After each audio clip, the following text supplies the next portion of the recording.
Obligatory podcast intro. Hi-lo and welcome. This is Flipping Pages with Matt and Adam. I'm Matt with my co-host Adam, and this show is where we take all 35 letters of the alphabet, we put them in a traffic light, we each draw a letter, and then pick a comic that begins with that letter. I don't know his, he does not know mine. Spoilers ahead. For these two, I got S. I got R. R, S. Yep. I got a comic. I got a comic called Shangri-La. Cool. Shangri-La. Okay. By Matthew Bablet. Yeah, that's how you say it. One guess what country this man is from. No shit. Again, Yeah. the great country of France. I can't help it, dude. I see a comic. I'm like, oh, that looks cool. Uh-huh.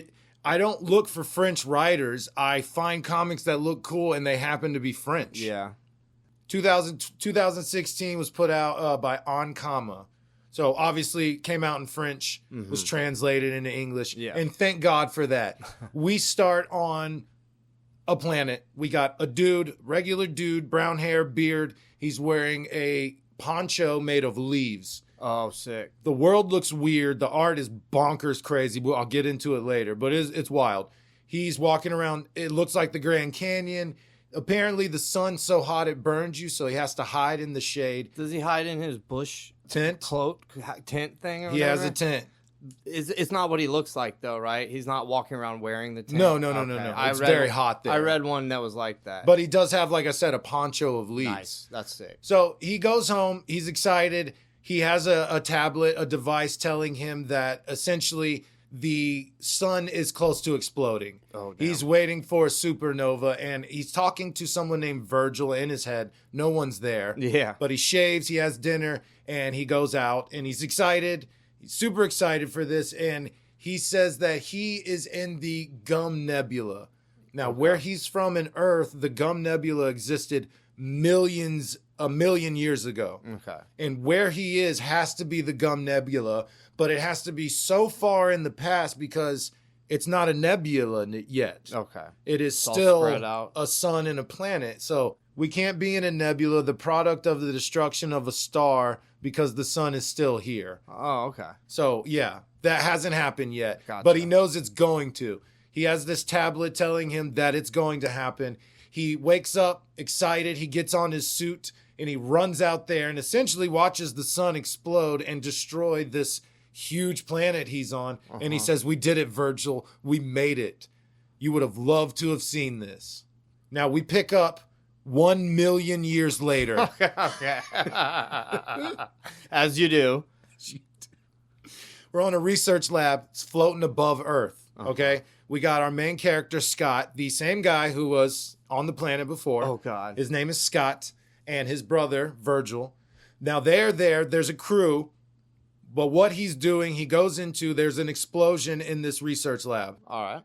Inside is craters, circular craters that a sphere looks like it was there and destroyed this stuff. He knows that it looks like it's experiments with matter. He doesn't know where the spear is. This is the fourth one he's seen. Destruction, no dead bodies, everyone's gone, and the same kind of damages on every other space station or research lab. So he gets back to the ship. Now he has a crew. His brother Virgil, his captain Aisha, a young girl named Nova, and then there's another guy named John, but he's not there right now, but he is part of the crew essentially. Now, what the crew is doing is planting seeds in Scott's head for revolution, just merely pushing back against this system they don't like, which I will get into in a minute. But he's not having it. He is very much a company man. He's like, I won't hear none that. They head home, and what home is the USS Tianzhu. It is a huge space station that houses 1 million plus people. This is the world. This is it. This is where people live. So they are there in this ship. They head home. The brother now is more planting seeds, trying to express to him that not everything is as it seems. Why are they sending him to these research labs and then telling him to destroy them and leaving no evidence? Like covering it up. Yes. Or something. And he goes, listen, they obviously don't want it to get out there, and I Yeah. trust them. Uh-huh. So the way Scott sees it is a self-sustaining society, right? Uh-huh. He goes to work, gets paid in credits. He can use the credits to buy Tianzhu products, which when you buy their products, they make the credits that they can then give you for working. Yeah, okay. It is a the self-sustaining company store. Yeah, the town store. It is a company million plus company store. store. Yeah. That is exactly what it is. Yeah. And he loves it. He's like, it's fucking great. Right. Fuck you for not liking it. And his brother Virgil is, no, this is a prison. Mm-hmm. This is a prison where they get to dictate what we want Mm-hmm. and how we get it. I hate it, man. And really trying to convince him, like I said, not having it. As he's walking home, he passes a store, 50% off discount. He goes, oh shit, I must need something. There's something I need. This Yeah. fool buys a cup holder. And not for like a spaceship. It's literally just a holder that you put a cup in. Oh. It's a cup holder Yeah. that you just Useless. have on your end table Yeah, and shit. truly useless. Stupid. Yeah. He's going to do his report for the research lab. Okay. We get introduced to John. John is an animoid. He's a dog man. Cool. So he's humanoid, standing up, walks upright, but is a dog, has hands, Uh-huh. not dog paws, has fingers. Okay. So he's a good boy. But he's there, he's working, he's getting fucked with. They say, we found a leash, put it on. And he's just like, no, I'm going to report y'all to HR. I don't have any of that. I don't want to deal with that. Oh, well, I have other friends. They think it's funny. He's like, go do it with them then. Right? Yeah. As he's doing this, as this is happening, the guys get mad. He is giving his report on this recording device. And then they have essentially pay phones, except instead of phones, it's computers. Okay. So he goes in there and he talks to what I call the cabal. They're not faceless. They're standing in front of him, but they're like, what'd you find out? Right. And he says, okay, someone's doing experiments involving matter. I really need to see y'all. This isn't good. We need to find out what's happening. Is very dangerous. They're like, Right. oh, thanks for everything. Well, can we meet? No. Fuck off. And they hang up and say, we'll get back at you. Don't worry. Right. So John is upstairs and he's getting his ass kicked by these three guys. It's not really important, but it does kind of affect John's story there. Now, the world here is full of animoids. Uh-huh. It is a overpacked sardine society. Now, his house, dude, this got me. His house is an F. The long part of the F, what you would draw first. Yeah. You crawl up a ladder from the bottom. Oh, okay. You crawl straight up, and the first horizontal line is your living room. It's a TV, your kitchen, and whatever else. All right. You can't crawl in it because it's a very small bar. You have to pull down a seat on the far side of the F. Okay. Pull down a seat, sit there in your initial entry tube, Right. and watch TV that way. Oh, my God. And then the top F is your bed. Oh, dude. So here, look. Here's That's a picture messed of it. up. Oh, it's so messed up. So look, your TV's in here. That's your little seat. Look, there's the toilet. It pulls out of the wall. Uh-huh. And then down here is your closet for your suit, which they clean I and see. sterilize. So you just crawl up there, sit here, kitchen. Is there another rooms in the empty area? These are other Fs. These are yeah, other no, houses. but the dark parts. No, that's There's solid material. That's matter. That's weird. That's solid. Yeah, they could have made just a big square maybe with Anything some else. levels on it. But here, yeah, look, this is the TV in his kitchen. He has to essentially sit there and look through like it's little. like a 2-foot hole. I thought it was bigger than that. Oh no, that's little. Not at all. So Ugh, it's crazy, dude. They are packed in that's there. terrible. So on the TV, all the tablets and phones, it's all Shiansu. They are interviewing these scientists. They are the project of the century, project of the millennium. That's what they call it. This is a group of scientists. Now, what they've announced is that for the last 300 years, they have been terraforming Titan, Saturn's moon Yeah. or satellite. What they've been working on is the flora and the fauna. They've also been introducing greenhouse effect, trying to develop breathable air and water reproduction and development, right? Okay. Trying to make it livable. And then what they tell everyone is that they are trying to develop a new species of human that they will then send to Titan to live Right. in Shangri-La. Okay. Not us. Uh-huh. new people some we future created. man We're thing. going to play God. We're going to create something out of nothing. And a biogenesis, that's what they're talking about. Okay. We're going to fucking dominate nature, bro. Yeah. They're called Homo stellaris. Immediately, there's a protest.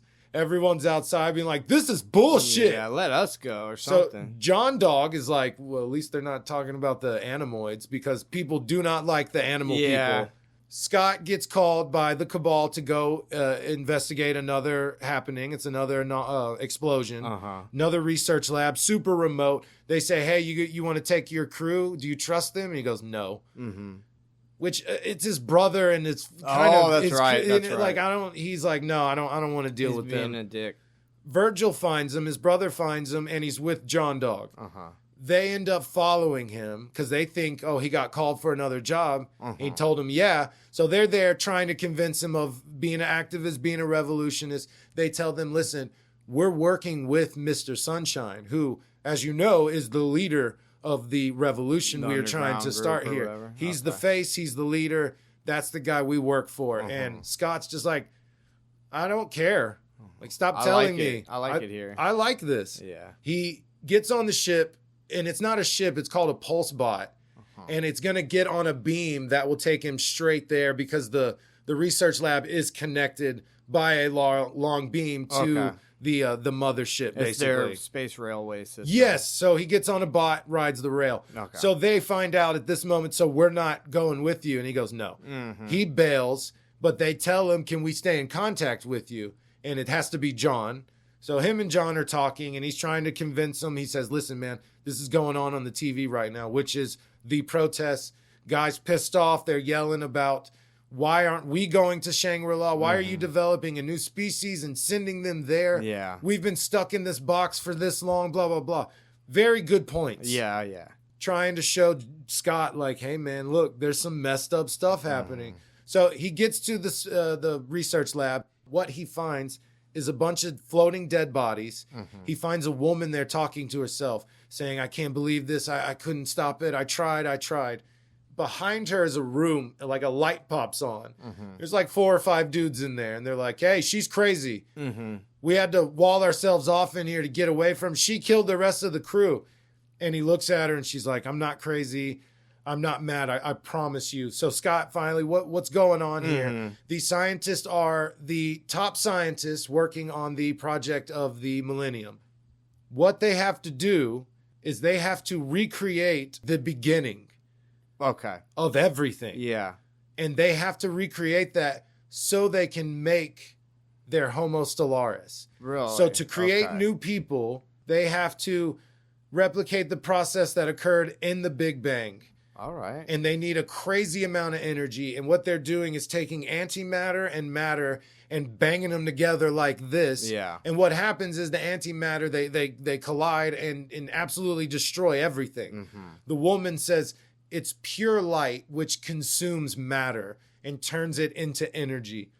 She stands up and goes, I couldn't save them, but I can save you. She opens an airlock and they get sucked out into space. She's immediately dead. And as he's like holding her fingers, they fall apart. He turns around and sees a giant white ball just consuming the fucking research lab. Oh, Jesus. Beautiful. Absolutely beautiful. Look at this. Look at this shot. Oh, that's nice. It is gorgeous art. That's nice. Absolutely gorgeous. I like the colorway of their suits and stuff. Incredible. Yeah, great use of colors in here. All Matthew Bablet. Research lab explodes. John, hey man, we heard all of that. That's pretty fucked up. Scott's like, yeah, that's pretty fucked up. I should tell the Shiansu. And he goes, nah, well, tell them, see what they'll do. He goes, come pick me up. My pulse bot's all jacked up. So he's just floating in space above Earth. He says, take your time. So now we see the Cabal. They're in a cool room surrounded by snakes. The only animal they kept the exact same. They didn't want to make reptilian people because they were scared. And they also didn't want to make a lot of cat people. So there's very few cat people. Because they knew I get that. They knew a long time ago that people on the internet, a third of the internet was cat videos. Yeah. So they were like, they're hypnotic. Yeah. They will take over. We can't make a lot of cat people. True. So snakes are the only animal that they have kept the same. Uh-huh. And honestly, the animal people don't know why they were made. They're like, we've never got a clear answer on why Right. we were created to Just because. be like this. Why don't the dogs and cats exist? Why are we like this? Why are there so there's no more regular dogs or Nope. regular cats around? Nope. They found a leash and we're like, we found this in the archives. Uh-huh. Apparently, your kind like to go on walks. Yeah. They would put this on and they would be led on walks. Uh-huh. They're like, do it. And he's like, no, fuck you. Yeah. We see the cabal and they're talking. They're having like a marketing meeting. We're going to release the TZ2 phone or the TZ phone 7 before 6. Fucking brilliant idea. Yeah. People are going to flip out. It's only been out the 5's only been out for 5 months. Yeah, they're going to go crazy over it. Nice. And then when they did it, they show the same guy that was on the news earlier fighting people for To get it? Yeah. So riots at the phone store. They're like, yeah, we're brilliant. Scott comes to check in. I saw the sphere. It enveloped everything. This is bad. If they keep doing this, they could destroy everything. Right. If the more antimatter you use, the bigger it gets, meaning the more it will consume. This is dangerous. We have to stop this. The cabal goes, thank you, clicks off, and they go, we got him. Obviously, another group that is interfering with the board, the owners of the Shanzu. Got it God, I hope now. I'm saying that right. Shanzu. You keep saying it exact same. So Okay, you're good. doing good. John and Scott see each other. They're trying to kick it. No animoids in the no animal folk in the bar. So get the fuck out. So he leaves. Scott walks the other way. John immediately gets jumped again. Oh my god, dude! They're Holy like, crap! Like, come here, you dirty freak. So John's about to get his ass kicked again. And there's billboards of girls with their tits out everywhere. Oh, really? And I can't read what it is in French, but I saw a translation and it was like, a working man is a happy man. Oh. It's rhetoric and what is it? Propaganda. Propaganda. Yeah, it's propaganda. Yeah. That's Very smart, well though. done, though. That's smart. The billboards all get interrupted and we see Mr. Sunshine. His bald man looks kind of scary. Okay. He pops on and is basically like revolution. They're doing fucked up shit. We know it. We live in a box. Make this shit go viral. While Scott's watching this, he gets abducted by a man with a gun. His crew sees the man with the gun walking him down the hall and they're like, I gotta go save him. Okay. They're like, leave him alone. He's a dick. That's my brother. I gotta go. So they knock this guy out with a fire extinguisher. They tie him up to a chair and they go, what are you doing? Why were you going to kill Scott? And he's like, he's working with Shiansu, the board. They're evil. They're trying to stop what we're doing. So we're the scientists. We're the project of the millennium. Okay. This is the other group the board is saying, we got him. Gotcha. We got the board. We got the scientist. And we got Scott and his activist revolutionary pals. Gotcha. Right? I actually totally understand it. Okay, now. I hope I'm doing You good. did good. You did good. So this man starts talking about the Homo Stellaris project, having to use the antimatter, having to do this all under their nose. And why haven't Shiansu messed with us? Why haven't they come after you? Right. Well, we know something they don't want anyone else to know. Yeah, what is that? Well, Earth has been inhabitable, breathable air for like the last 200 years. Oh, fuck. This rocks everyone's shit. I bet, bro. Damn. They're like, what? Why wouldn't they tell us? What? And it's like smaller number of people, smaller space, easier to control. They dictate literally everything. They control us. They don't want to spread out on the earth. We can't have that. So, Scott, you're helping them. So I was going to kill you. This guy's a scientist. He's like, I've never even held a gun, but I was going to do it. Because we got to escape from this. He knows how important it is. While he's talking, Aisha pulls out her gun and shoots him in the head. Oh, dang. And they're like, what the fuck was that? She tells him, we can't be on either side here. It's the scientist. This dude's crazy too. Uh-huh. He's doing projects that could destroy everyone. Right. All for the sake of creating new people, which nobody wants but them. Yeah. Or we're helping the company who has kept us locked in here and kept the earth from us, our home. Yeah. She's livid. And she's like, fuck, no one's going to tell me what to do ever again. And they're like, cool, yeah, but why did you kill him? And she tells them, revolution. It's not flyers and speaking up. This, if you want shit to change, I just realized in this moment that you have to be violent. People are going to have to fucking die. Yeah. We can't change it without that happening. And they're like, I don't like that. I don't like that at all. None of them do. Even Scott's like, I mean, I'm on y'all's side now. They kept the earth from us, so fuck it, let's fight. But we can't be killing people, right? We can't be doing for that. no reason. For no reason, right? Yeah. It was head scientist, though. I mean, kind of. He was doing some crazy shit. Yeah, he was. Telling the truth, though, about them being locked up. Earth, that's crazy. We see John. He's walking around. This just speaks to his character. He's walking through the halls and the streets, and he sees a dog person and a human. They're kissing, and he's like, disgusting. And then he sees two of his dog people getting their ass kicked, and he fucking jogs past them. He just, Really? yeah, whistles and walks away, dude. And it shows him getting teased at work, shows just all this stuff. He meets up with Scott, and they are going to meet Mr. Sunshine. Now, they're gathering everyone. It's going to be John Dog, Scott, Virgil, Nova, the young girl, and Aisha. Now, they're all pretty close by this time. I'm sure there's been time jumps here and there that they're just not showing at all. More riots, the protests are now ramping up again. And I think this time they're complaining against the Animoids. The Homo Stellaris, then the phones, and now Animoids. And it's the same guy. Oh, really? Yeah, and he's like, don't try to tell me this is some racist shit. And he gets hit in the face with a brick. And it's Nova's friends. They are like wannabe activists. So they hit him with the brick, and they're like, let's go kick their ass. It just starts a big old fight. So another riot is happening. They're going to meet Mr. Sunshine, like I said. They do meet him. They see the bald, scary guy. And then there's like a fox woman next to him. And she pipes up and is like, can we get a picture with Mr. Sunshine? She's like, I'm not photogenic. Like, who are you? I'm Mr. Sunshine. They're like, oh, why are you hiding your identity? Well, I'm a woman, and second, I'm a fox. I'm an animoid. Yeah. No one would listen to me. But we throw the bald white guy out there. Everyone's like, this is a guy I can follow. This guy. I believe it. So really cool. They're hiding in the data center. It is a blind spot for the company. And essentially, company do not see them as a threat yet. Kind of status quo. They need this. We need them. As soon as we kind of cross a line, it'll change. Right. And we need to get this fixed. So when they go there, the scientist that they shot in the head, he mentioned in his attempt to say that we're the good guys and they're the bad guys, he says, oh, if you think our projects are crazy, go look at what Shansu's doing on the Ark installation. Okay. Go there. So they have met up with Mr. Sunshine, verified some information. Okay, we found where this is. We're going to send y'all out there. We took your ship out of commission, said it needs to be repaired so you can leave freely. And we got your suits. Go there. Go find out what's going on in the Ark. Take this bomb.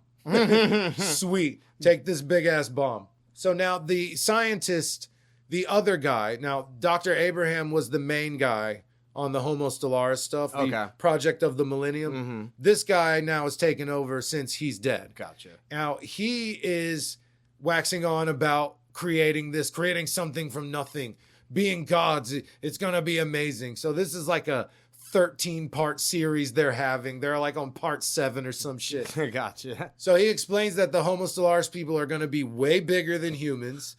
A good like 3 or 4 feet bigger. Oh my God. And they're going to be gray because they didn't want to upset any race and say, we're going to make only white, only black, only brown. They're like, let's make them gray. No one can complain about that. Right. People do. They're like, you should have made them colored gray. It's so ugly. We wanted purple. Could have done purple. Yeah. Could have done purple. So they get to the Ark now. They get to the Ark research lab. And what they've found out is that they make phones there. They make tablets, right? Yeah. That's where they're building them. So they split up the team. It's John, Nova. Jacob Jingleheimer Schmidt. That's my name too. John Dog, Scott, and Nova with the bomb. Aisha and Virgil have stayed on board, right? All right. So they go into this lab and they find a guy. He turns around and he sees John Dog and he's like, what is he doing here? Freaking out. It's like shaking, shivering, starting to sweat. And he's like, I was just following orders. And John says, I think I know what's going on here. Move over. And I'm sorry, everyone. I will do my best to put time codes in this. If you want to skip some of the animal stuff, because there is some, I'll be really brief with it. But we see a poor pup that has been madly, badly experimented on. Yeah. And John immediately shoots him in his leg like he should. And he tells him, no, y'all are freaking out. Like, there's so much consumption and there's so much consumer demand that we could not make products without these animals. Okay. And they even ask, what are they? Well, there's something in between a human and an animoid. They're just regular animals. It's just a dog. Okay. It's what it looks like. It's Yeah. just a regular dog. They just haven't seen those. Doing experimented on. He's working on them. John says, look, dude, I understand. I actually get it. And then claps him. Boom, right in the head. Cool. Should have. Now, this part is rough. No pun intended right there. They walk out and they see thousands and thousands and thousands of these animals hooked up to machines, hooked up to wires. Their arms their paws are missing, and what they have are tools made and hooked up to lots of stuff. They're doing the assembly line stuff. Oh, okay. So they're the ones making the phones and the tablets, and it's just a giant assembly line. Now, John sees this and he is shooketh. Nova comes up and says, hey, we'll wipe this hellhole off the map. We'll set them free. I'll go find the bomb. He says, I hate you. And he turns around snarling, I hate you. And then he rips her throat out, tears into her, stands up, sees more animals, goes and finds Scott and attacks him. Like he's in sound mind here. Oh, really? Yeah, like he's like Scott. So Scott gets away from him, locks him in a room or separates himself behind a locked glass door. And they end up talking, and John just says, y'all aren't special. Humans aren't special. You should have never gave us the chance to talk. You should have known we were going to bitch and complain and tell you how big of pieces of shit y'all are. Humans aren't special. Y'all are just lucky. And if y'all would understand that life is a miracle, then things would be so much better.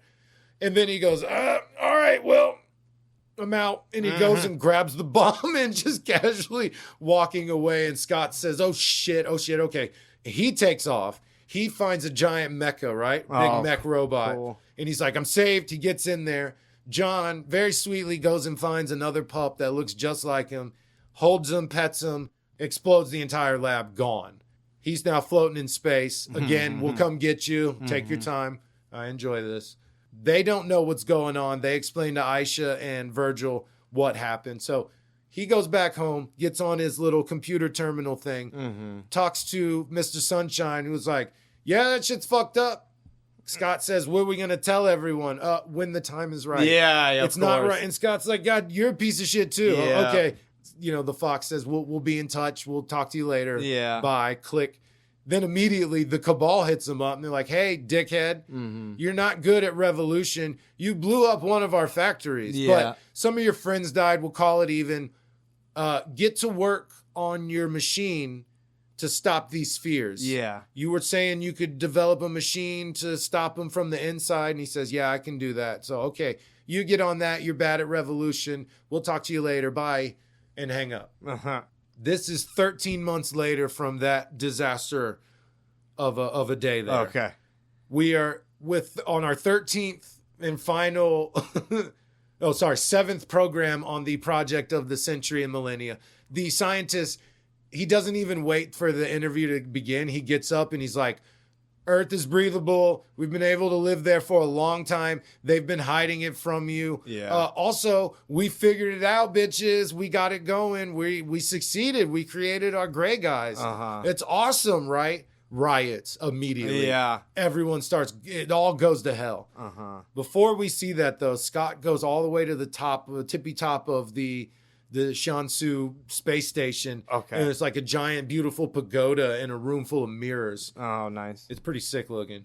And he goes in there, and it's the board, and they're like, yo, what's up? What's going on? Yeah. So listen, the guys succeeded, which means they have a giant sphere somewhere because they've succeeded in creating these gray guys. So did you finish your machine that can stop it? He says, yeah.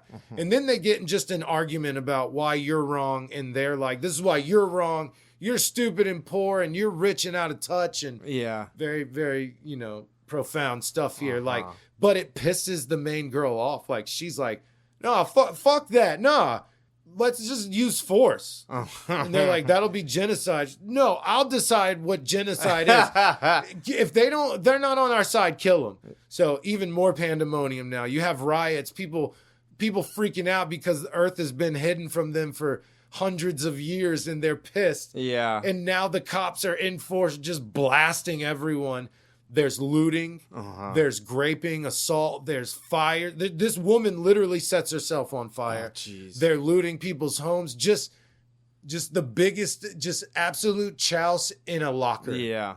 Just a locker. Not even, just a locker. Ugh. And it's just insane, man. And it's done so well. Nice. So he goes and finds Mr. Sunshine. We got your ship. We got your device. We're ready. Roll out, let's go. And he says, where are you going? Well, I'm going up to the board, and I'm going to kill all them, and then I'm going to run this. Yeah. And then Scott has a problem with that. Like, so we're just giving up one dictator for the other one. Listen, this is how society goes. The system works perfect for that time and place until the next system is inevitably introduced. I'm just here at this time, and that's my role. That's what I'm here for. Fox and the bald guy, they're going upstairs. Scott and Virgil are trying to get to their ship. They see Aisha. She's like, me and all these people, we're going to Earth. Fuck that. We're stealing ships. We're going. Yeah. I see you chose your brother. Fine. Come find me when it's all over. Come live in my neighborhood with me. So they go. They get on a little transit system. They get to their ship. They find 2 mechas, which I thought was cool. Mr. Sunshine was like, his brother's going to be going with him. Another so one. let's make 2. Hell yeah. So they roll out. Now, the guy that was talking all the shit on the news, he was like accosted immediately by a bunch of guards with guns. The camera crew and all the scientists, they killed all those guys. Oh, damn. Now they're in control of the television, the what goes out. Yeah. Still rioting everywhere. Like I said, absolute chaos, pandemonium. Aisha's still trying to get on the ships. They actually succeed, load up as many people want to go, and they actually take off successfully. 2 mechas. They go to this research lab, which they said it was really clever. That's how they hid the sphere, is they built a space station around it. It just looked like another research lab. Hey, they're just doing shit there, science experiments. So they have a mecha guarding it. So now just... if this story wasn't crazy enough, here's a mech fight. Nice. Here's a 2-on-1 mech fight. Super rad. Scott's mech gets all jacked up. He's floating in space again, gets saved by his brother. Yeah. He kills the other mech. They're able to get on the ship. Virgil's like, I'm not going anywhere. I'm staying with you. Aisha and all her people, they make it to Earth. They immediately walk out and start breathing the air. They're happy. They're like laying in the grass. They're like, this is incredible. The brothers hug, and he's like, there's no radio transmit. I'm not going to be able to talk to you, so I'll see you on the other side, man. The Mr. Sunshine makes it up to the board, opens the door. It's empty. There's just wires hanging everywhere and a camera in the middle. Of the room. They're not there. Yeah. It shows the cabal leaving their meeting room. There's grass. There's trees. Oh, they were on Earth already. Lines. They got a nice little neighborhood going. They've been on Earth the whole time. Yeah, I got you. So Mr. Sunshine and the bald dude are pissed. Super pissed. The cabal's just like, they're drinking lemonade, eating regular looking fruit, it looks like. The scientist gets on there and he's like, people of the USS Shansu, we have succeeded. And he's doing this to people dead, fighting, on fire. And we see Scott now. He goes into the room. It's the biggest sphere he's seen so far. It is huge. He gets in his ship. He takes off and he flies right into it. Immediately starts blurring everything. Shit starts going wild. It's just showing where everyone's at now. Aisha's on Earth.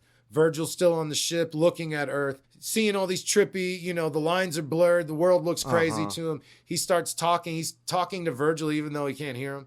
He's like, I see our sun. No, it's a different sun. I see a completely different solar system. This is going to work. It'll work. Pushes the button. Now, like I said, cutting to everyone, showing where they're at. The guy's on the news, and he's talking about, we have launched the TZ-2000 satellite. We've launched all the Homo Stellaris. They are headed to Titan. They're going there. We'll be able to watch them as like a TV show that will just endure forever. Let me introduce the first woman and the first man. Man has become God. Yeah! This dude's going through just like the trippiest shit. People are on their tablets. There's burnt bodies everywhere. People are holding their loved ones. The sphere is growing. Aisha's on the Earth. Mr. Sunshine, the bald dude, killed themselves. Oh, shit. Virgil's on the ship. The people are drinking lemonade and eating fruit, and everything's where it should be until thing explodes. Right. It destroys the station.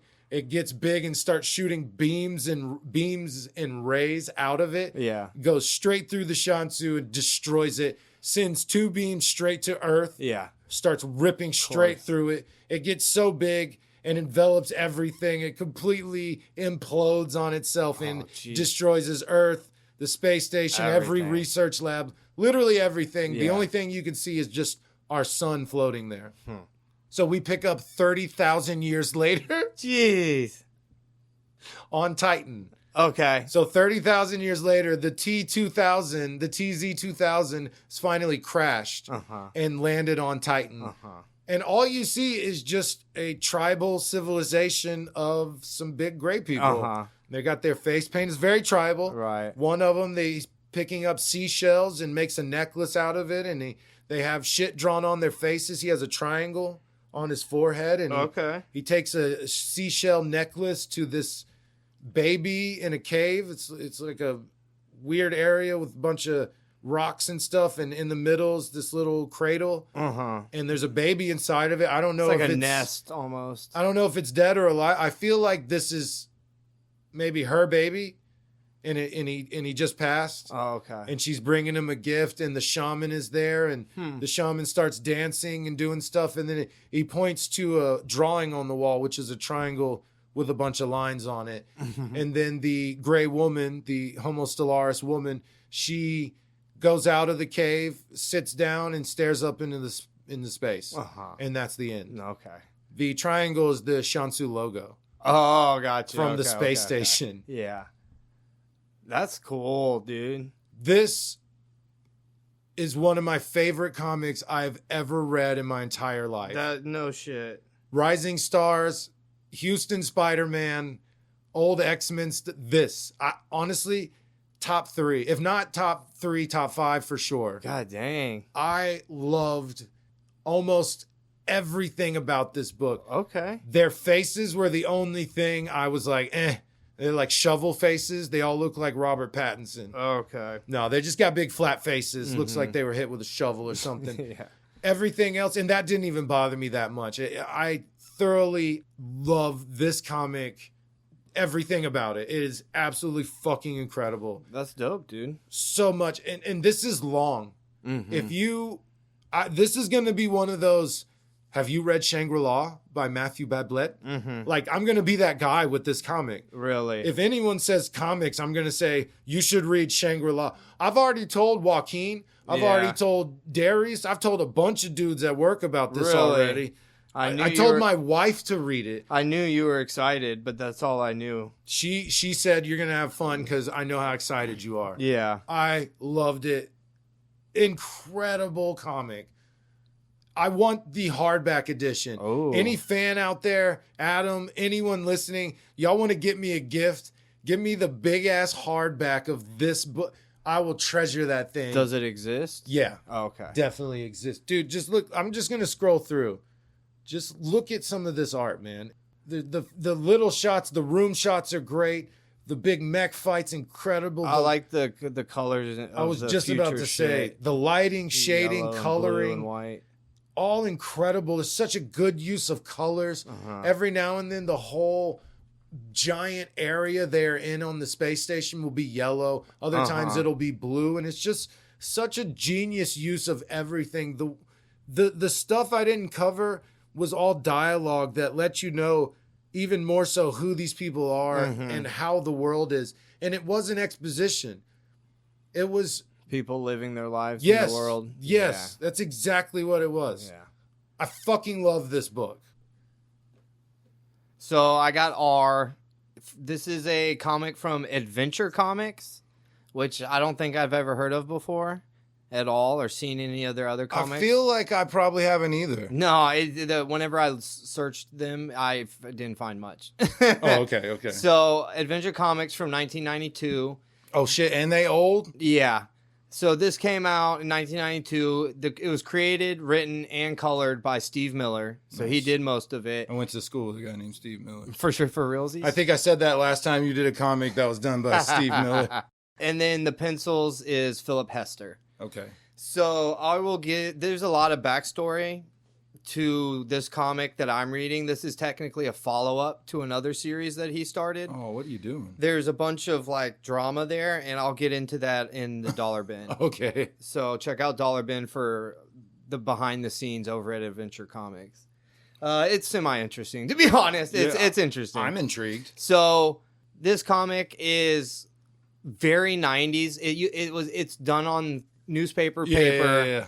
It's real dark. The colors are kind of muted a little bit, I would say, but the comic's supposed to be dark, like dark themed or whatever. So it's not so bad. It's all right. Okay. So this comic starts out, you're just looking up at a science building. It literally like in a comic book or something, like with like the big smokestacks coming out the top and like very circular domes on it. Right. It's like either a factory or like, some sort of science.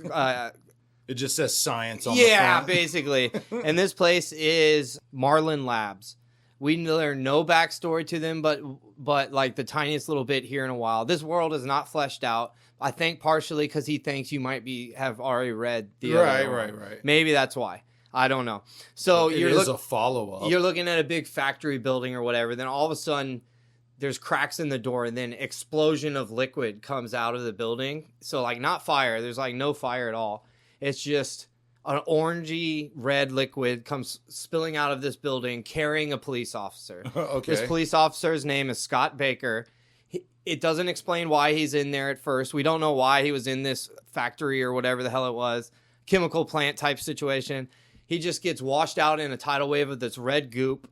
It's very dramatic, and it eats all his clothes off instantly, meaning it like is acidic or like a very caustic chemical. Right, but his skin's fine? Right away it shows his skin being okay. Oh, okay. And then he hanging he dong? gets washed almost. Well, you see butt. Oh, damn it. He gets washed down the hill, and at the bottom of the hill below the factory is a scrapyard. He washes into the scrapyard. He's in a pile of this goop. And then the scrap man is one of the names he goes by. He walks out and he goes, And that's it. That's his reaction to seeing this man being covered naked in a pool of some weird chemical. And he just stands there and he watches the metal from the junkyard start slithering its way, like very organically, over and starts coating Scott's whole body. Cool. So he's got a dead end sign that ends up being like kind of his chest. And that's like his main chest. It'd almost be like his super like symbol if he was Superman his logo or something. or icon. Yeah, so it says dead end. And then Scrapman just sits there and watches this happening, and he goes, this might take a while. This guy's too chill. Like, what? And then he watches the man get cocooned completely in metal, and he just goes, I guess it's going to be a while or whatever. And you're like, what? This guy's cool as hell. Yeah, so one of the main deals in this comic is jumping back and forth into dreams and like daylight dream like hallucinations as well. Okay. So you'll see a colon bun joint. Yeah. I got him, Adam. So Steve Miller is like, all right, I want you to see the inner workings of Scott Baker's brain. Okay. So they jump back and forth into flashbacks and stuff with him constantly. So Okay. half this comic is a flashback. Yeah. And a lot of times I'll mention that there is a flashback, but I'm not going to tell you because it would take forever. Okay. I'll be like, hey, flashback, and then this much story, Yeah. flashback. Back in present time. I've done it before. Yeah. So it's the next day, I guess. the junk man's in the yard talking to a bunch of other cops. The cops are like, hey, did you see anybody? Did you see our friend Scott Baker? And he's like, nope, I have no idea what you're talking about. He definitely ain't in that metal cocoon Exactly, over there. the most obvious thing in the whole thing. All the metal like is gone from the surroundings and it's all over him. He could be like, I make art. It's so obvious. I make street art. Bro, how is that what he tell him? Dude, hold on. That's weird. Nice. That's weird. It comes up pretty soon. Hell yeah. Okay, so he kind of gets them to leave, and as soon as they leave, he picks up the badge. It says Baker on it, and he's like, what does he say? He says, nice to meet you, Mr. Baker. And then he didn't tell the guys that is in there. He's like keeping it secret. The cop's like, what did you just say? Yeah. We're looking for Officer Baker. It's like in one of those movies. They're like, they hear you. They're like, is that his badge? you're not doing an inner dialogue. You're doing an outer dialogue. You know we can hear you, right? Outer dialogue right now. So it goes to a flashback. Okay. While he's sitting there, and then it goes to the Marlin Labs showing up and decontaminating the area. Flashback or present? Present. Okay. He's in the cocoon. They show up, and they're like, hey, this is liquid rust. That's all they call it. They call it liquid rust, and they said it's really caustic chemical, but we have something that neutralizes it. We'll neutralize it, and then you won't have to worry about any fallout or contamination or anything. And he goes, okay, and they hand him a sack of money, basically. And these are just agents or someone agents who showed for Marlin. Up? Oh, Marlin. Marlin okay. Labs. Science. Yeah. Got it. Science guys. Yeah. The science guys lawyers. Well, the factory that said science on it, right? Yeah, that one. Okay. right above the hill. It's like 400 yards apart. Flew into It's like rolled into it. a couple hundred yards apart. Yeah, I work up there. So they show up and they're like, hey, you can't tell anybody that it was chemicals or whatnot. If anybody asks you, you say it was a non-toxic something. They give him a line to say. And they ask him again. They're like, what do you have to say? And he's like, what the expert said. And he goes, all right. So they hand him like so much money. They don't tell you how much, but it's a lot. Hell yeah. It's all hundreds. And it's like not a small envelope, but like a big envelope. Yes, of sir. Hundreds. This is almost enough to keep me quiet. Yeah, 1992 money too. Oh shit. And so they leave, and then he sits down and he looks at the cocoon, and then we get another flashback. And then the media shows up at the junkyard. Junkyard man says what the Marlin Labs told him to say. Right, He's right. very quiet. He doesn't want to say much about it. They get bored. The news people are like, this is nothing. We're leaving. Then we jump back and we see Junkman looking at the cocoon, and then another flashback. And then finally, the cocoon is ripped open and Rust pops out. That's Scott Baker's new name is Rust. He's Rust. From now on, he will be referred to as Rust. I shoot tetanus at you. He pops out looking like the Toxic Avenger or Okay. whatever, but metal. Cool. So it does look cool, but real janky. Real janky. And like lots of little spikes and like nothing smooth. It's not like a bumper. 90s too. I don't trust how cool. Let me see this guy. Here. I got a big one. Let me see Rust. He looks like the Toxic Avenger in metal. It does. Yeah, it's like exactly. It's not as bad as I thought it would be. In some it's scenes- also not as cool as I think it could have been. In some scenes, he looks better. I can't draw anything. Yeah. So he pops out. Make it cooler. He starts screaming for a second. What's going on? And then Junkman goes, here, you want some water? Gives him water. He chugs the water. And then he looks down and sees his whole body is covered in metal. He goes, what is this metal stuck to me about? What's this? He goes, I don't know. Junkman goes like, I don't know. And so he starts like trying to peel it off, and he realizes he can, and his skin is under there, but it's all like nasty looking. Does it show it? No, not really. Oh. He pulls off a tiny piece off his wrist, Oh, so you okay. don't really see down into it. You just see like bubbling, like a toxic bubbling under it.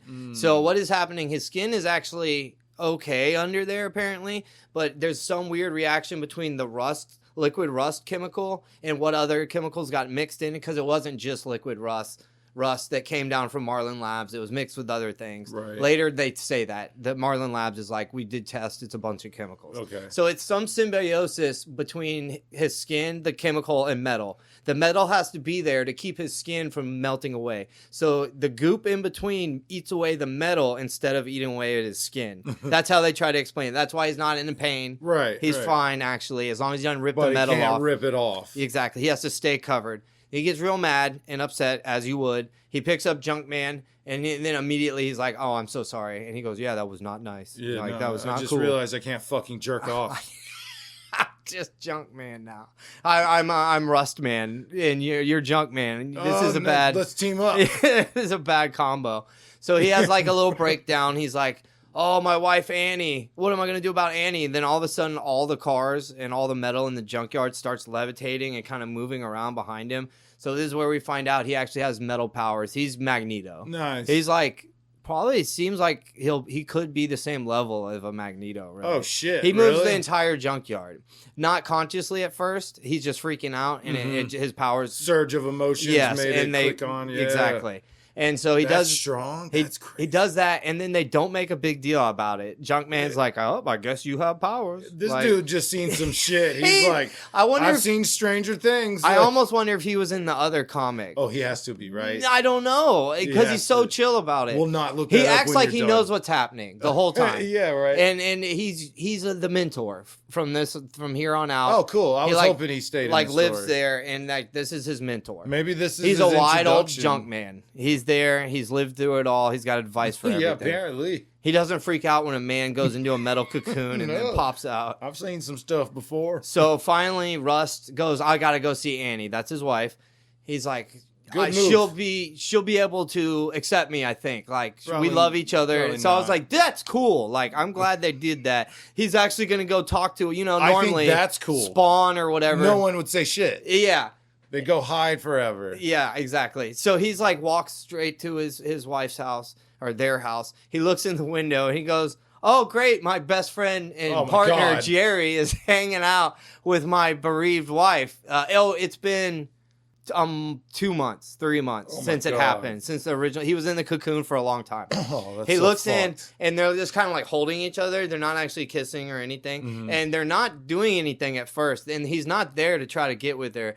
They're both talking about trying to find him still and how sad they both are. Yeah. And then she's like starts crying and he kisses her and then they stop and he's like, "Oh, I'm sorry, I kissed you, blah blah blah." But he was standing there at that moment. Mm-hmm. Yeah. And saw that. saw them kiss. So then he hits the ground. He starts crying.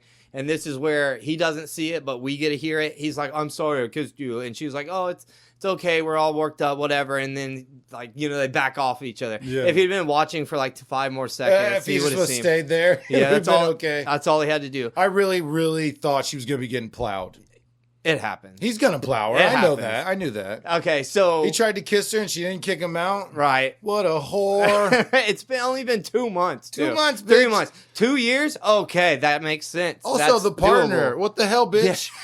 What the fuck, bro? It's 2 months. You trying to kiss his... Yeah. This is like I've wanted her like the second I saw her type shit. Oh God. I hate these guys. So okay, so nobody in this is super Junkman. Junkman's awesome, Junkman is likable. awesome. He's cool. Okay, so Rust is upset and he leaves, and he was a heavy smoker before, so he goes to a gas station. It's closed. Otherwise, he would have gone in and paid for stuff. He busted through the Yes, metal thank door. you. He busts through the metal door, goes inside, grabs cartons and cartons of cigarettes. He grabs a bunch of junk food like beef jerky and shit. Yeah. And he's leaves and he fixes their door on the way out. And he's chain smoking for the rest of the thing, basically, rest of the comic. Like, what's he gonna do? Kill me? He's chain smoking and eating beef jerky and stuff. So he leaves. He goes. Sounds pretty sweet. He kind of goes to the downtown ghetto area, and he tries to live it like a homeless guy, and he doesn't like that. And then in a bunch of these shots, I don't think I like this homeless thing. a bunch of the panels, he looks like Spawn. You know what I mean? In mostly black, and he's brooding in the back alleyways and stuff like that. It's almost like a Spawn reference. That's almost. cool. That's cool. But I think Spawn was either the same year or the year after.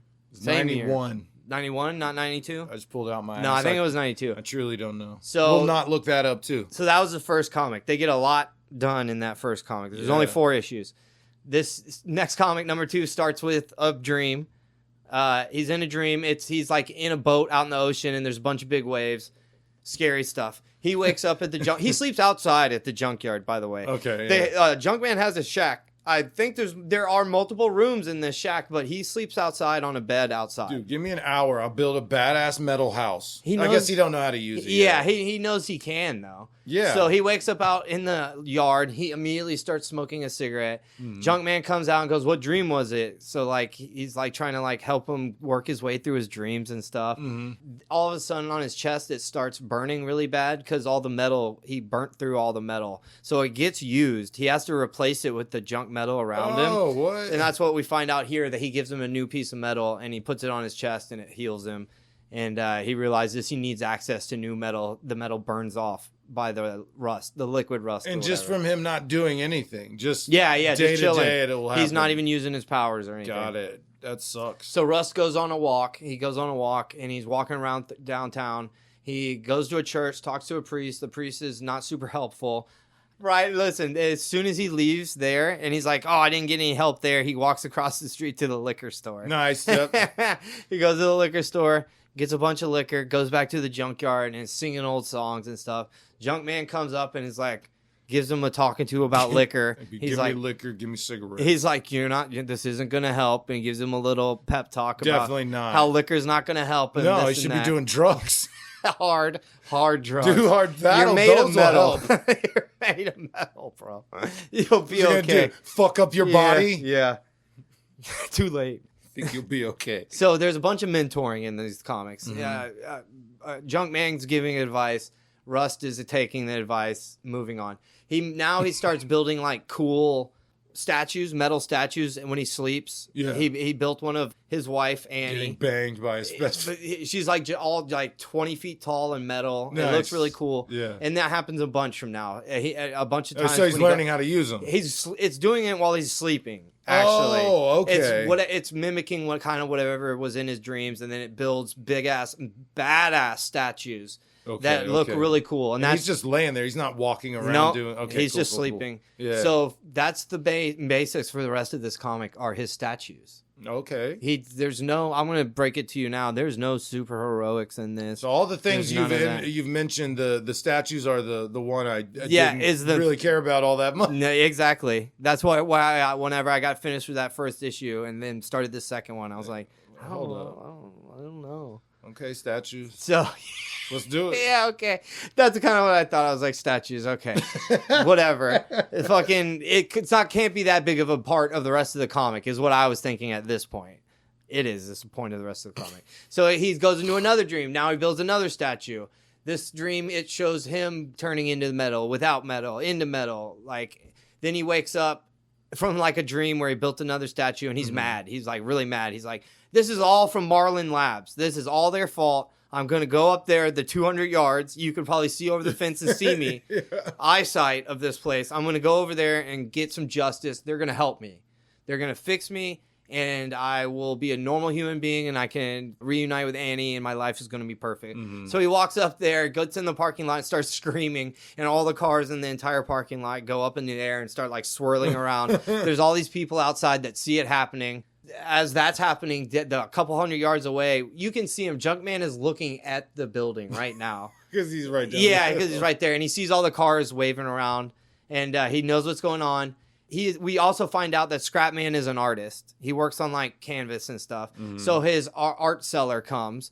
She comes and she's like, hey, you got any art for me? He hasn't been painting for a while. And he's like, no, I don't want to do any art anymore, whatever. And she goes, you need to. And then she sees the statues. She goes, wow, I didn't know you worked in metal too. And he goes, I don't. That's my friend Russ. And she's like, I'd love to meet him.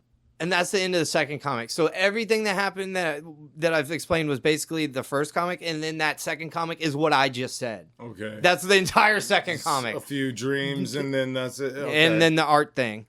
Now he's still up at Marlin. He's yelling and screaming. He's calmed down, though. All the cars fall. Everybody's standing there. He's screaming, find me the person who created Rust. And then he starts ripping pieces off of his body, kind of, in like a rage. And now the cars are moving again, and he's punching cars down, and he's having a real freak out. And then it shows you that it's kind of in his head. Now the metal's flying off of him. So he's awake, but now he's like hallucinating while he's awake. He sees him and Anne both as metal people. He's talking about how this is all Marlin Labs' fault. He's never going to be with his wife unless his wife turns into a metal monster too. Yeah, and you're like, that's where it's going to happen. I thought that was what's going to happen. He was going to try to turn her into a metal thing or whatever. Not. He does not. Rust left. He didn't go inside and talk to anybody. So the cops get told about the crazy event with all the cars flying around at Marlin Labs, and that there was some guy made of metal and this and that. They're like going to investigate that. That goes nowhere. It's very unimportant. Don't worry about it. So finally, he comes back again to Marlin Labs, and he just walks in, and he's like, "Hey, I need to speak to whoever created Liquid Rust." The lady's like, "No, we have nobody here." But then somebody recognized what was happening and grabbed him and did bring him to the lady. Her name is Laura. She works there at Marlin Lab. She examines him. She tries to pull pieces off of him. It burns. It hurts. They have to put it back. She's like, "Oh, this is where you find out it wasn't just rust. It was rust and some other stuff." Aluminum. Aluminum. You got aluminum in them. She's like, "Come back in a few days. We'll give you the test results and we'll see what we can do." So he goes back to the scrapyard a couple hundred yards away. And the the art seller, Ash, is there. And she meets Rust. She's like, "Oh, this is the guy you were telling me about." And she immediately... "Darling, you made these magnificent pieces." It's exactly like that. And she says, "I'm going to represent you. We're going to make a lot of money. I need you to make at least 12 pieces. You do 12 pieces, I can start a showing, and then we'll make a bunch of money in this and that." He goes, "Who are you?" My name's AJ. It's AHAJHAY. Oh my God! Yeah, call me Ash, darling. Ash, if it's the easier way to pronounce it. So she's like going hard in the push. She's like pushing real hard, and he's like, "What?" And she goes, "Wait, let me guess, Junkman." And she calls him by his real name, Mr. Burns. We will not be calling him. Yeah, Junkman. Junkman told me about you, and I wanted to come meet you, and I'm going to tell you I'll be your representative or whatever. She does the hard push. He shows her all of his sculptures that he's done, and then he says, "I'll get back to you if I want to be represented by you or not. I don't know if I want to be an artist. I got some test results coming in. Need to figure this out important. first. Worried about my health. You figure this. So then you see the guys at Marlin Labs, and you see that they are scamming him. They are not trying to help him at all. They want to recreate it so they can make super soldiers. They're not trying to help him and reverse engineer it. Opposite, they're trying to make more of him. Sometimes you see Ash throughout the not Ash. You see his wife Annie throughout the comic, which it jumps around. It's not just one point of view the whole time, so that's cool. You get to see what her life is like, and it's like rough. She works at like a juvenile center or something, and then there's a long bit of Rust trying to help Junkman make his junkyard business more profitable. It comes out of nowhere. He got paid off. He got paid off by the Marlin Company. He doesn't need money, but for whatever reason, Rust gets it in his head that he wants to help him for all the help that he's been given by Junkman. Trying to repay it back. Yeah, exactly. And he's like, we could, if we had a computer, we could do inventory and this and that. And he goes, "Oh, I have a computer." And there's literally like a few pages of him like working with the computer to like itemize the junkyard. You're like, what? This is dumb. This is so dumb. And then you see, right after that, you see Annie and Jerry sitting next to a fire in the house, all drinking wine and shit. And you're like, they're about to bang. Yeah, they're totally. And so they do. Yep. They friggin' bang. Does he watch? No. He's cuck. Yeah. he's at the scrapyard working on the computer with Scrapman. Oh, man. So, like a nerd while his wife... That's your fault. You didn't go back. So... Then we get quite a few pages of him kind of imagining what he could do with being Scrapman. The first page is like him in a super costume, actually, and it's just got a big R on it. It's he's silver. He's like smooth. He doesn't look all nasty like him. He looks like nice, smooth silver with a red cape and a blue like jumpsuit. And then it shows him working at like a fair, getting kids rides on metal like horses and stuff. He's flying them through the air. Then he's a construction guy, and then he's an astronaut, and then he's back to being a cop with Jerry.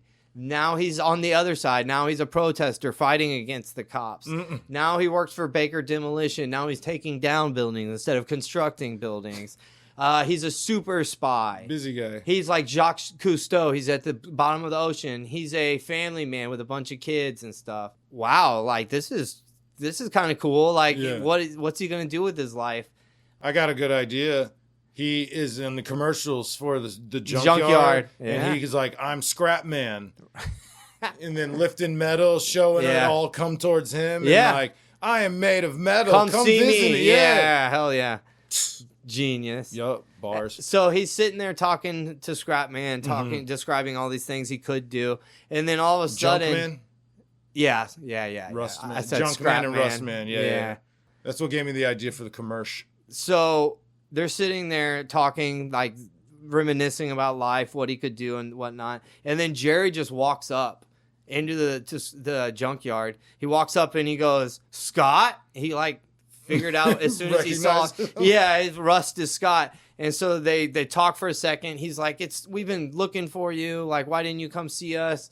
This and that. Annie loves you. Like, why didn't you just come back? This and that. She said your name when I was banging her the other night. She only says your name, bro.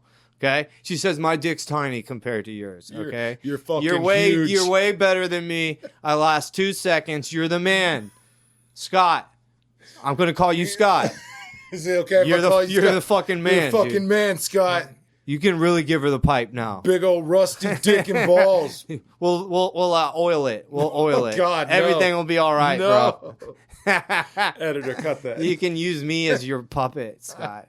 I am but flesh. I'll fuck her. You can watch. Yeah. So they have like a little talk, and then he like says goodbye to Scrap Man, and he says, I want to come see you. I want to come by a lot and like help you with your inventory and like, because you were my mentor. And he's like, okay, cool. And then he goes, bye. And they don't even like hug or anything. Mm-hmm. And then him and Jerry like walk out, arm over each shoulder. And that's the end. He goes, it's glad to have you back, Scott. And then he's like, thanks, Jerry. But I'm not Scott anymore. I'm Rust. The very last panel is a full pager of him standing there with the sun rising behind him. And he says, I'm Rust. And then it ends. It ended. It stopped or it ended? That's it. That's it. Yeah. Oh, wow. Mm-hmm. So the faces in this are fine. They're I don't know. They're all right. Actually, I don't mind them. Everybody does look like a different person.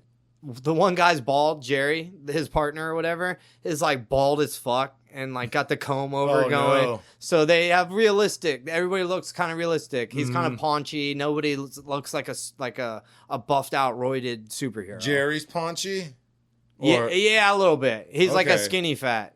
Okay. Is he handsome? No, he's got a cul-de-sac haircut. Oh, God. Yeah. So what the hell? What's up with the wife? And a porn stash. A What does big, she gnarly look like? porn stash. She's portrayed as ultra hot. What the fuck? Yeah, like ultra hot. That's just taking advantage of her grief. Yeah, That's bro. messed up, bro. Yeah. I've been here for you. Uh-huh. Oh. And that's the end of it. And like I said, I'll go into more details about this series in Dollar Bin. This is Matt versus Adam. Bing, bang, boom. This is where we take a random character generator and we see who would win between who I get and who he gets. Arena is downtown Houston. We're out doing some stuff and it's fight on sight. We don't have to kill. We just have to incapacitate.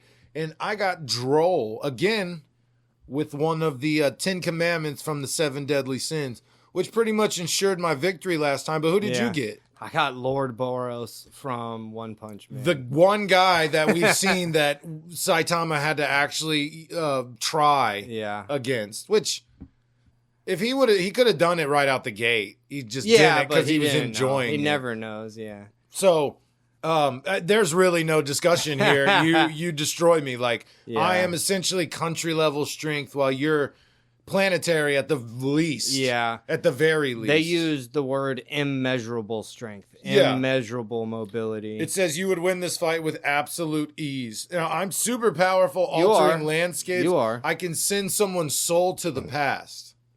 Okay. That's what it says. Time regression spell, a technique from the goddess clan that allows him to send the soul of some beings toward the past. Okay. That's okay. I have a magical eye, which is super strong. I can read the strength of the opponents and read people's minds. Uh-huh. And then I have a dance that makes me more powerful, and then all my earth-bending bullshit. Right. Which he made like a labyrinth. Oh, okay. In like 5 seconds. Just So we are definitely altering the landscape of downtown Houston. Oh, dude. If not the entire city. It would be the whole city. It would probably be the whole state, in all honesty, because your guy's ridiculously strong. City at the very least. Greater Houston, probably getting wiped out too. Fucking huge though. So some people were like, "Oh, it's a city." No, the Greater Houston. Yeah, city. the Greater Houston area. That's 8 million people, 7 million people. Yeah. With what, like 3 or 4 in Houston, and And then whenever you start counting the spines that go away from it, then you're putting a couple more million. So yeah, you win this. There's really no need to go through powers. Yeah, I have a whole alien army that I can throw at you first. I have a Golem army. I could throw. That would be cool. So that'd be a cool fight. You got aliens coming towards me. I make golems out of downtown Houston concrete. And now we got a big army going off. But then we're fighting above them. Yeah, you just decide, because I am a giant. I am huge. So you just decide, I just want to end this real quick. You can. I can like shoot lasers, energy projection, all sorts of stuff. So yeah, I can even fight from far away. Yeah, right? And you have, what is it? The meteoric burst, the collapsing star roaring cannon, enough destructive energy to wipe out the entire surface of a planet, or destroy the planet outright. Yeah. I was thinking this would be a good fight, but it's not, just because I had an anime character. But it seems like his kind of story was based around the labyrinth, not necessarily how strong or difficult he was to fight. While yours was literally like, this is the big bad. Powerhouse. He's like an actual powerhouse. Yeah. So all right, you got that one. That is. I like the way he looked too. I thought he looked cool in it. 52 to 48. I didn't. I thought he looked stupid. All right. We're on Instagram and TikTok at Flipping Pages 24. We're on Facebook at Flipping Pages with Matt and Adam. New episodes release every Thursday on all platforms and YouTube. New episodes of The Dollar Bin release every Monday on all platforms and YouTube. Best way to support us, if you feel so inclined, follow, rate, review, comment, subscribe, all the internet buttons. Do that on the socials, on the YouTubes, and your podcast platform of choice. If you've done that, we appreciate it. If you haven't, you're just listening, we also appreciate that very much. That is the episode. Y'all have a good one. Bye.